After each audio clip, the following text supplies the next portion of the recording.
Some weeks ago, I was scrolling through Instagram and I came upon this video of this young minister who I want to believe was charging up his audience to pray, to seek hard after God. That was the only snippet posted, so I can't be sure of the exact context. But anyway, this minister was saying something along the lines of, how many people did God call alongside Pastor Ebere? How many of them are we still hearing of today? This is not just about being a pastor. This is about men who can pay the price for a generation. Something along those lines. I can't lie. Watching that video dealt a blow to my own heart because I remembered my much earlier days in ministry when we had just read God's Generals Was It, and we would lay hold of a mic and regurgitate the same things that this minister was saying.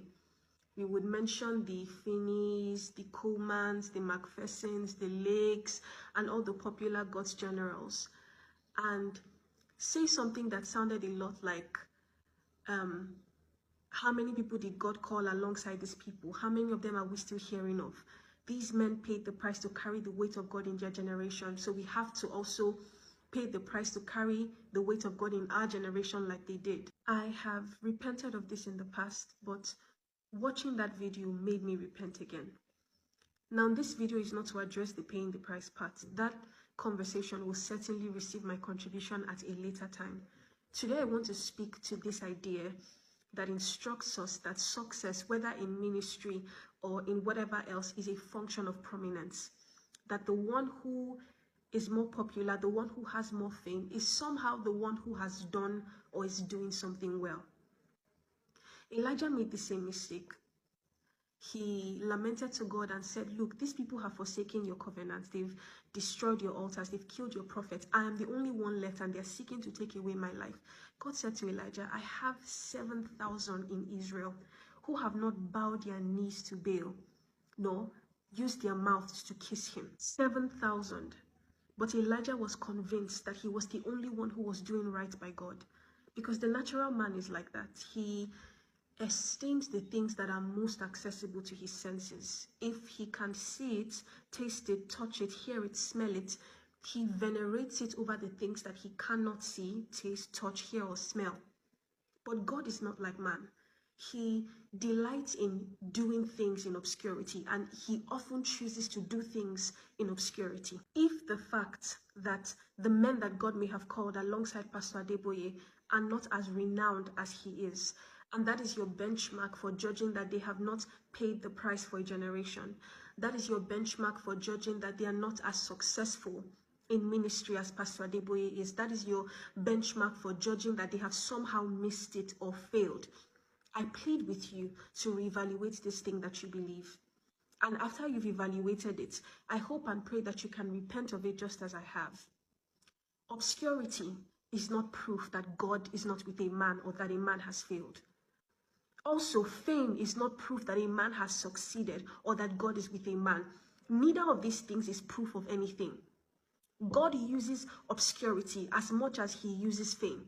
In fact, one might even argue that God seems to use obscurity more than he uses fame. In this case of Elijah, for example, anyone would have looked at him and thought that he was God's last man standing. But the infinitely wise and powerful God had 7,000 more like Elijah who had not given themselves over to the idolatry of the time. Can you imagine that ratio? 1 to 7,000. While we judge with our parochial reasoning that Elijah is the only one who has paid the price to carry the weight of God in a generation, God himself is testifying of and delighting in his 7,000 hidden witnesses.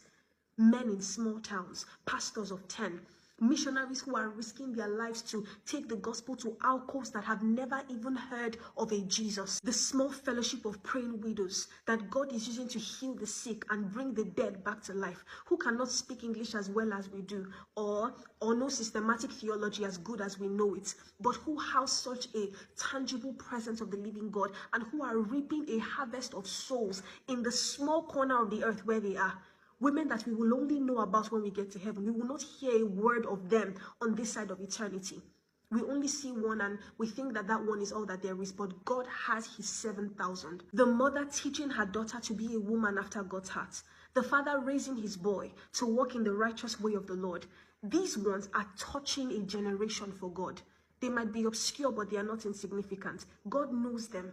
God knows them by name, and their reward is with him. This is a note of encouragement to everyone, but especially to young ministers like myself. Simplify your life. Follow Jesus. Go where he sends you. Make yourself available for service as God opens these doors of servitude.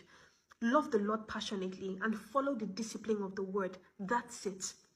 Whether you will be an Elijah on the mountain or one of the 7,000 that he graciously hides, that is God's discretion. God amplifies and minifies as he wills. If tomorrow the voice that was formerly loud becomes not as loud or even goes completely quiet, it does not mean that they failed or that God is no longer with them. If the voice that was formerly quiet becomes loud, it does not mean that they've succeeded or that God is with them. Vice versa is also the case. Neither of these things means anything. God uses and does whatever he chooses. The only safe acid test for judging who is doing it right and who is not is fruit, not numbers, fruit of the Spirit. And because we have no way of judging the fruit of those in obscurity, we should refrain from saying such things as God called all of them, but how many of them are we hearing of today? Stop saying that. If you want to encourage men to seek after God, point them to seek God for God himself, not for the fame or affluence that he can give them for his glory.